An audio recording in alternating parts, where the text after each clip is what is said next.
Hello everyone and welcome back to another video from Wake&Tech. In this video, I'm going to show you how to recover your Pinterest account. So let's get started right away.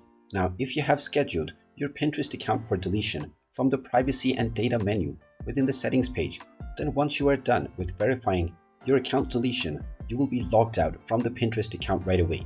Once you have been logged out, the account deletion process will begin. However, if you change your mind, then you still have about 2 weeks by which you can log back into your account and cancel the deletion process. So all you will need to do is tap on the login button from the Pinterest.com website. You can then proceed with entering your credentials, or you can also continue using your Facebook or Google account.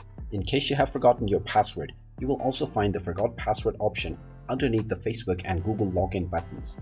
Once you proceed with your credentials, your account deletion process will be cancelled and you will be able to use your account once again. And there you have it. That is how you can recover your account on Pinterest. If you find this video helpful, make sure you hit that like button and subscribe to our channel if you haven't done so already. Also ring that notification bell to never miss another update from us. Thank you for watching and I will see you again in the next video.